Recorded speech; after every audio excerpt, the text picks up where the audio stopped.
భలే భలే మగాడు ఓ సినిమాతో సక్సెస్ ట్రాక్ లోకి వచ్చిన నాని ప్రస్తుతం సినిమాల విషయంలో చాలా సెలెక్టివ్ గా ఉంటున్నాడు.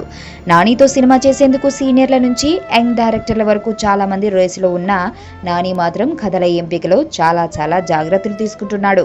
భలే భలే మగాడి ఓ సినిమా తర్వాత నాని నటించిన కృష్ణగాడి వీరప్రేమ గాథ సినిమాతో మంచి విజయం సాధించిన ఆ సినిమా బ్లాక్ బాస్టర్ లిస్ట్ లో చేరకపోవడంతో నెక్స్ట్ సినిమా విషయంలో మరింత జాగ్రత్తగా వ్యవహరిస్తున్నాడు. కృష్ణగాడి సినిమాకు ఆయన బిజినెస్ తో పోల్చుకుంటే సినిమా కొన్న బయర్లకు పెద్దగా లాభాలు రాలేదు.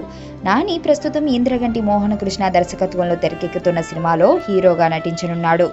ఆ తరువాత ఉయ్యాల జంపాల దర్శకుడు విరించి వర్మతో ఓ సినిమా చేస్తాడన్న టాక్ వస్తున్నా అది ఇంకా కన్ఫర్మ్ కాలేదు. మోహన్ కృష్ణ సినిమా తర్వాత నాని చేయబోయే సినిమాపై ఇంతవరకు ఎలాంటి క్లారిటీ లేదు. నాని తన నెక్స్ట్ మూవీ కోసం ఏకంగా 16 కథలు విన్నా ఇప్పటికీ ఏ కథ నచ్చలేదట. ఇలా నాని కాదన్న కథల్లో స్టార్ డైరెక్టర్లు తెచ్చినవి కూడా ఉండటంతో ఇండస్ట్రీ వర్గాలు షాక్ అవుతున్నాయి. కలూరి సింతామణి నా పేరంటే తెలియనోళ్ళు లేరే జాని